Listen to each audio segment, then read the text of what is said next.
When did we start calling life's problems trauma? Think about it. Failing a test, getting rejected, or having a bad day is now labeled as trauma. Is it really? Have we lost our sense of resilience? Like, have we really watered down the meaning of what trauma is? Because nowadays everything is labeled as trauma. It's as if we're not allowed, or we're not supposed to feel our emotions. We are not supposed to feel sad. We're not supposed to feel angry. It's okay, guys, not to have clarity on everything. It's okay not knowing everything. It's okay to feel pain. It's okay to feel sad. That's what life is about anyway. Let's stop labeling everything as trauma, because that isn't helping us anyway. Dumelang, hi, welcome back to Healing the Inner Child with Mami Galai. In this episode, I'll be discussing the 3 points that I believe really aren't helping our society with regards to trauma. Number one, I think it's very important for us to first understand what trauma is. What's the definition of trauma? According to my understanding, trauma is your response to external factors that happen around you. Things like accident, abuse, PTSD, like any negative thing or emotional thing that you've experienced. Your response to it is what trauma is. I don't know if I'm making any sense with my definition of trauma. But in today's world, it seems as if every inconvenience that we experience in life is trauma. And that is really concerning, at least to me.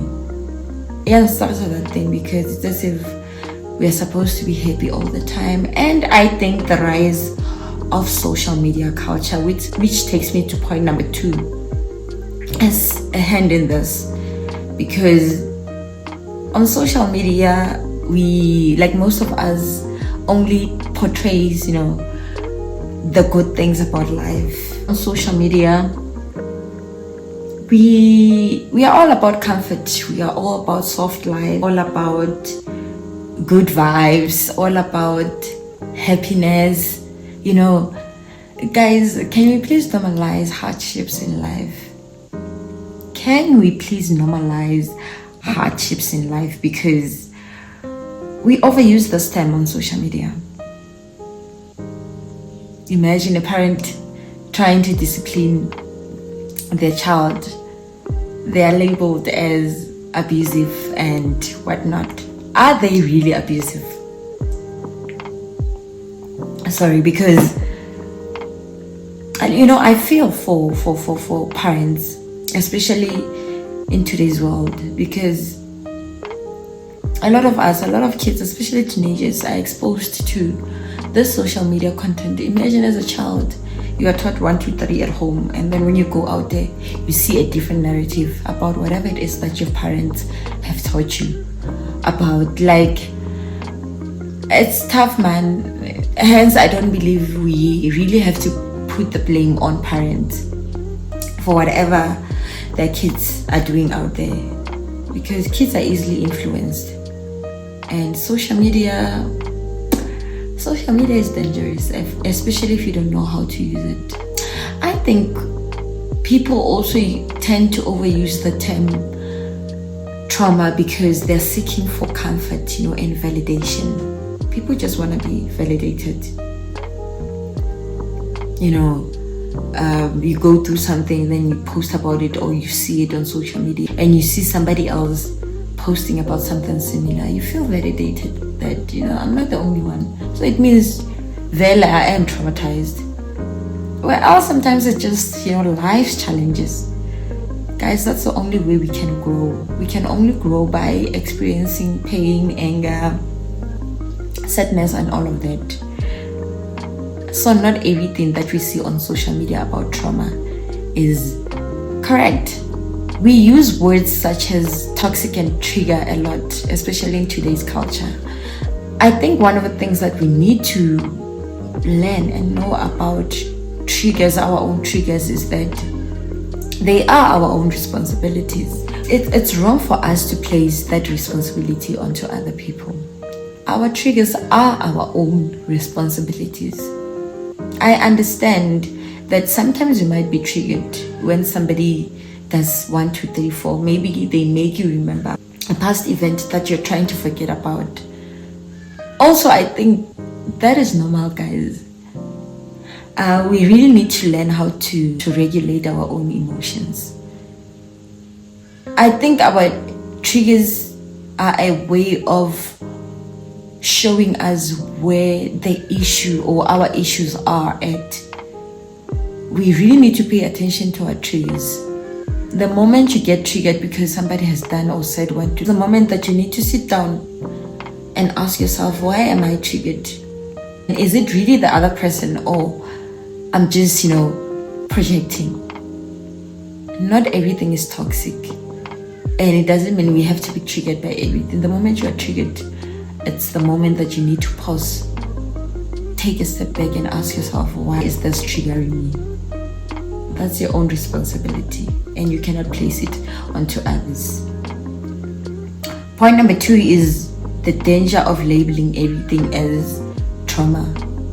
Like I said on my first point, life just happens. Sometimes life is just life. Life just happens. And unfortunately, we don't have answers to everything that happens to us in life. The moment you try to understand everything about life or what happens to you, it's the moment that you need to really pause and take a step back, because there's no way you will understand life fully. There is no way we'll understand life fully. I don't think this life was created for us to understand it fully. So some things you just have to take them as they come, one day at a time, and not try to understand each and everything about life. I think this thing of labeling everything as trauma also creates victim mentality.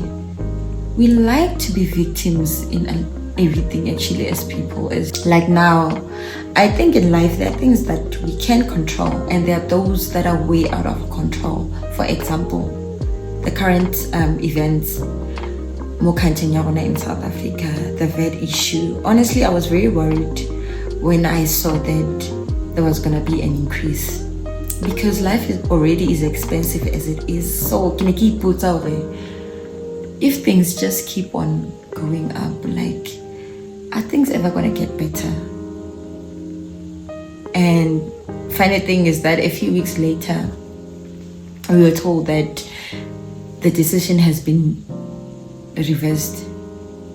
And as I'm also a so it means if I allow myself to be controlled by each and every external event that happens, so it means ke tlo dula ke le traumatized. It means I'm always gonna be traumatized, because honestly, today things go up, tomorrow something else, like the example I just made. It's sad, guys. I'm not gonna try to act as though such matters do not affect me or you guys. They do. But sometimes we just have to accept things the way that they are, because things are only gonna get worse from here. And if we try to have this victim mentality, we are not gonna survive, because life, I believe, wasn't made for the weak. Life was not made for but softness, but soft life. Like today's generation, we are all about soft lives, good vibes, and that's not how life is supposed to be. Life wasn't created for soft, and life was actually created for survival. Each and every day to find a way to make it through to the next day. I am a firm believer in that. That doesn't mean who easy, and that I said it is sad, but that's just the reality, guys. It's just the reality of things. We also need to stop overdiagnosing normal emotions. Guys, this thing of overdiagnosing each and every negative emotion that we go through, things like sadness. Nowadays, sadness is really depression. Not everybody is depressed, guys. You know, it's so sad because there are people who are genuinely depressed. It's the same thing as, you know, I'm gonna make an example, a rape.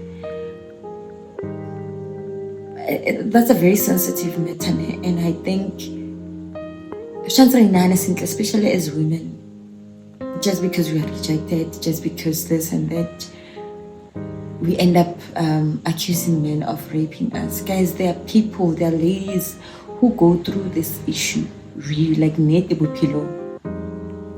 So imagine if you are gonna, whatever it's in the country in South Africa. Guys, we cannot be that selfish.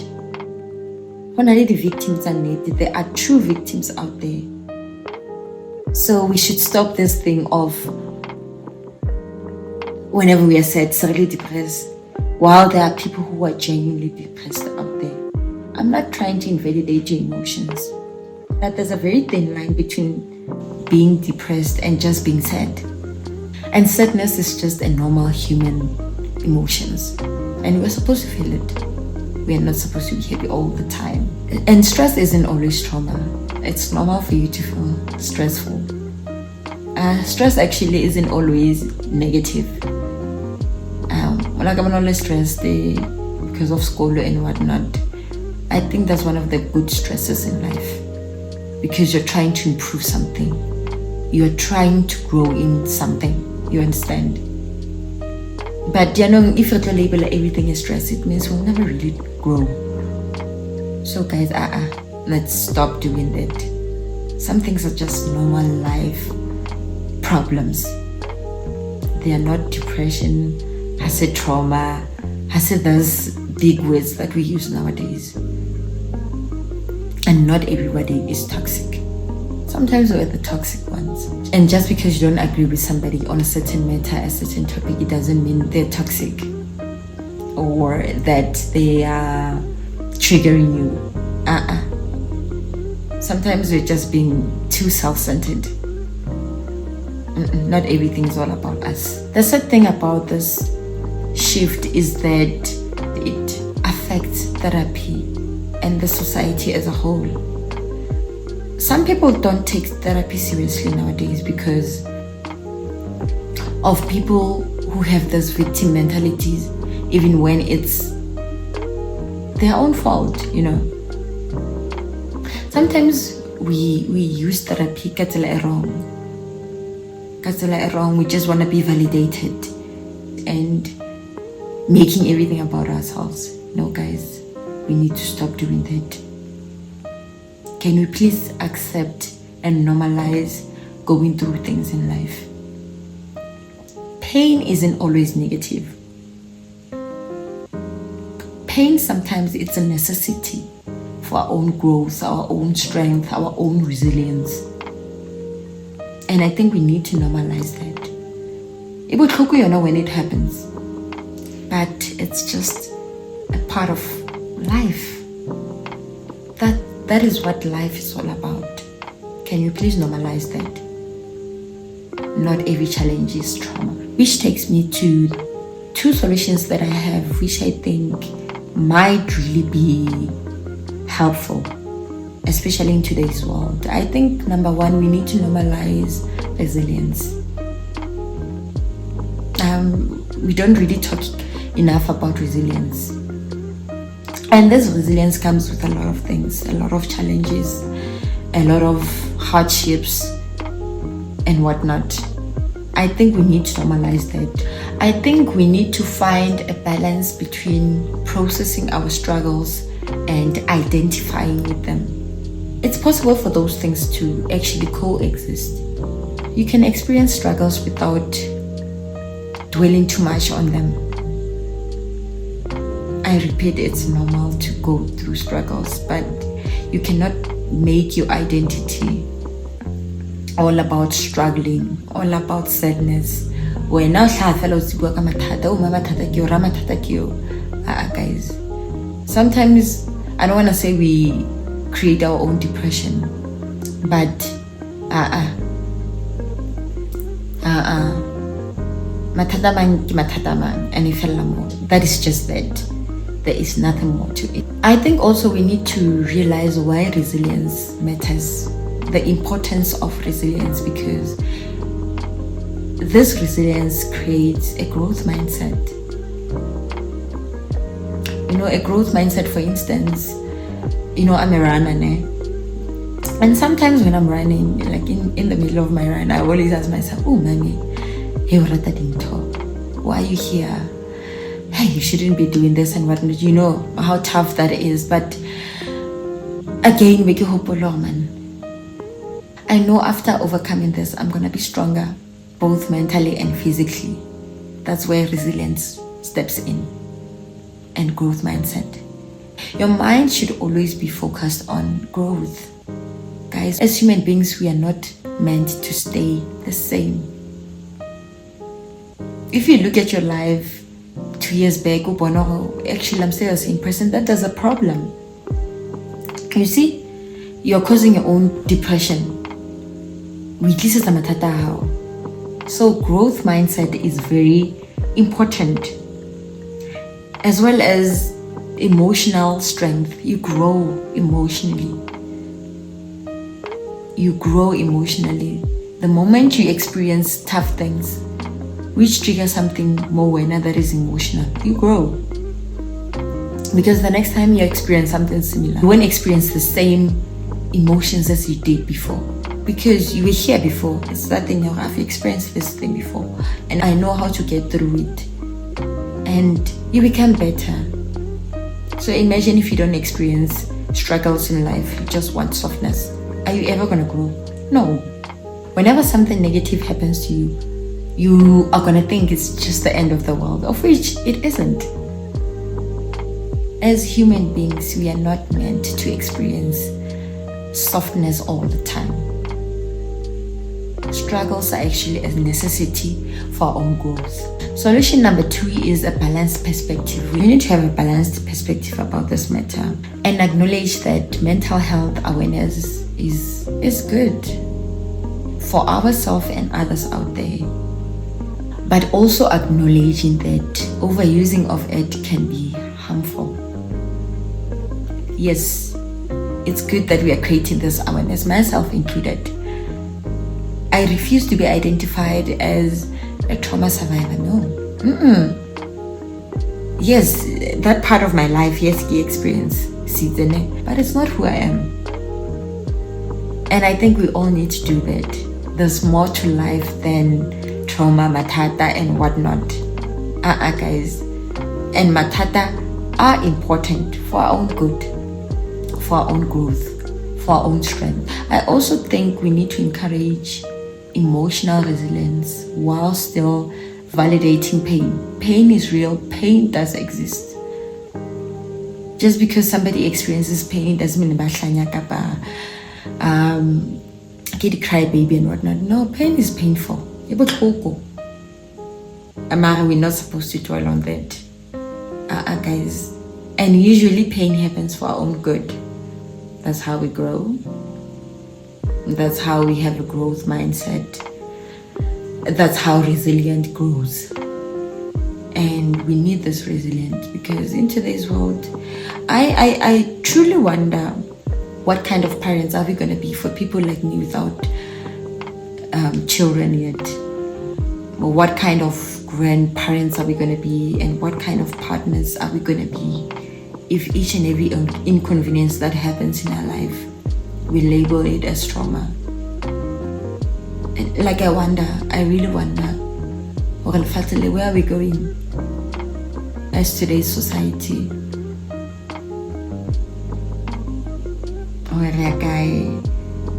Whether we're going to survive in the future, because clearly things are only going to get worse from here. So this is really a problem, and I think we need to fix it. We cannot allow ourselves to call everything trauma. Yes, in as much as trauma does exist, but not every life challenge is trauma.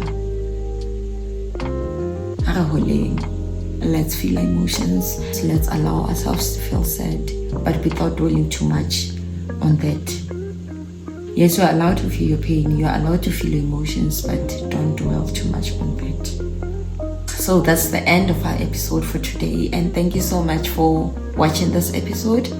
I know it was kind of depressing and maybe boring for other people, but I think we really need to have more of these conversations, because I don't know if we've become softer as a society.